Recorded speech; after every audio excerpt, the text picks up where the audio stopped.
I know the topic of scary or rather disturbing stories from our childhoods are outdated and furthermore considered cliché, but I thought you might like this one.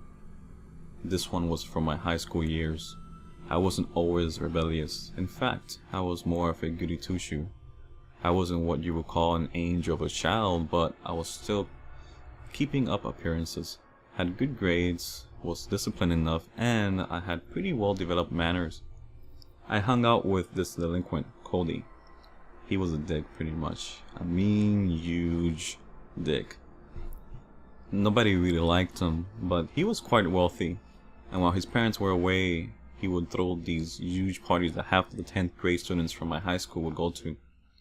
I was always invited to these, but he always started the parties at awkward times of night, like midnight, 6 in the morning, and stuff like that. His last party that he threw started at 3 in the morning, and I knew that my parents would immediately veto it, so I didn't even bother asking them. I know it wasn't in my nature, and now that I look back, it was a pretty stupid choice, but I decided I would sneak out. My dad stayed up till 1 every night and never emerged from his bedroom until the following afternoon, and my mom always slept till noon, using "I need my beauty sleep" as an excuse. Time came. It was the night of the party. It was about 1:30ish, and my dad had already stumbled into his bedroom and was snoring at this point. I slowly twisted the handle of my door to reveal the inky blackness of the hallways. Now would be the perfect time to escape. If not now, then never. He lived pretty far away. It would take at least an hour to get there by foot, and he wanted me to arrive early to help him set up. I softly closed my door and lightly paced towards our sliding glass door. I opened it so slowly it must have been a minute before there was an opening big enough for me to squeeze through. Once I was through, I took no risk and looked another minute to close it again. I was outside and the moon illuminated the ground quite well. I lived in the desert area and the risk of coyotes was pretty high, especially for a bright full moon like this one. But I had a pocket knife to defend myself. They were usually more scared of you than you were of them, but this was just a precaution. You can't ever be too careful out there. There's many stories involving coyote-related incidents, but that's for another time. I slid down into the ditch below and continued my trek. The terrain was rugged and difficult to navigate. I had to dodge tall brush and jump over eroded crevices in the earth. I checked my watch. It was around 2:15. I knew it must be close because I saw a familiar house that I always passed by while walking on the sidewalk to get to Cody's house. Only a couple more blocks and I would have made it. The terrain had gotten surprisingly less jagged and smoother after a couple minutes. And besides the empty beer bottles and cardboard boxes that littered the ground, something else caught my eye. There was a brown, torn tarp that had a large, and when I say large, I mean it, a large lump in the middle. I stopped for a moment and observed it, before my curiosity managed to claw its way through and I slowly approached it. I touched it softly. Just then, something enormous busted out in a low-pitched wild scream of fright. I was knocked back on my ass and I was frozen in fear as I noticed a tall figure emerge from among the dirt.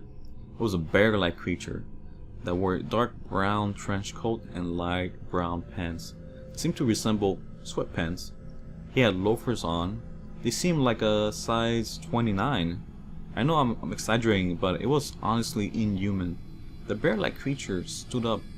He was tall. He must have been like 7 feet tall, and that even might be an understatement.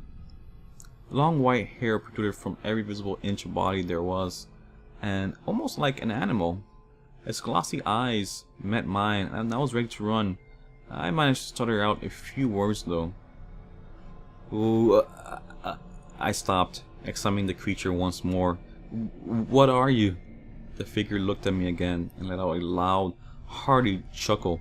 He wiped a few tears of joy from under his eyes and gave me a smile. "Why, my boy, I am Mr. Trenchfoot," he said, still grinning at me. His tone was nothing short of friendly, and that was the only thing stopping me from making a mad fucking dash back to my house. He gave me a puzzled look and asked, "Do you by any chance know the date?" I thought he was joking at first, and I laughed a bit. Then I saw his serious expression. I stuttered again, but managed to collect myself. It's June 7th, I said. He looked shocked, or rather, intrigued. He looked at me again and my eyes met. his just once more. My, I have been asleep quite long. It was November last time I was awake, he said, still sounding jovial. Now tell me, what have I missed? We engaged into a conversation, and it lasted a good 50 minutes or so. We spoke about politics, the news and celebrities, and stuff like that. I told him about school and how I was part of the track team. We spoke for a while. I looked down at my watch and noticed the time. I had about 60 minutes to get there and help Cody set up the party. So I sat up from the rock on which I was previously rested. I have to get going, I said to Mr. Trenchfoot. He stood up and wiped dirt off his coat and coughed before speaking. He walked towards a pipe, a rather flood drain. He said, "Follow me," entering it. "I need to show you something." He crawled further into the pipe, and soon he was enveloped in darkness. I dared not enter, and I stood there for a while. He turned, and the only reason I knew that is because the little bit of moonlight that was around illuminated itself in his eyes, just as it would a dog's or a cat's.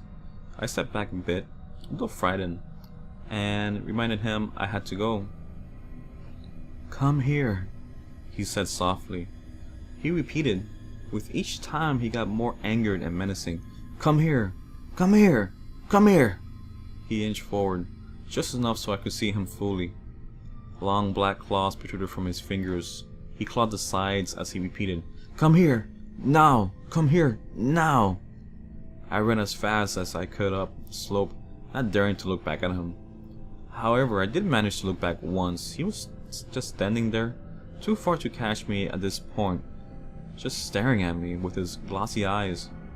I ran so fast and climbed over my fence, this time not cautious of not making any noise, and I ran inside, shaken up and frightened.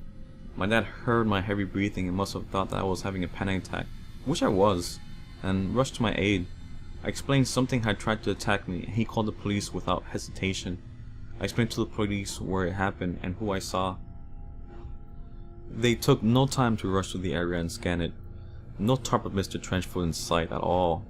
I was there, my mom and dad holding me at a safe distance. I pointed towards the pipe which he tried to lure me in, and the chief motioned several armed men in. They didn't find him anywhere, and they still haven't found him to this day. That was my story. Creepy, right? Yeah, well, things have been the same. Well, I got grounded for a couple of weeks, but they let me off because they were glad I was safe. So I guess you could say this had a happy ending. I guess for me at least. I still haven't told you the best part though. You know how I said they didn't find him? Well, that's not entirely true. They eventually found a grate and they kicked it open. Then they entered a concrete room that was right after that. The concrete room was no bigger than a walk-in closet. Again, they didn't find Mr. Trenchfoot in there. However, they did find something. They found Mr. Trenchfoot's tarp in there. It's still dusty as ever. But in the corner of the room was a pile of bloody, torn clothes. These clothes were not much bigger than the clothes I had been wearing that same day. So, I guess it was a happy ending afterwards. At least, for me.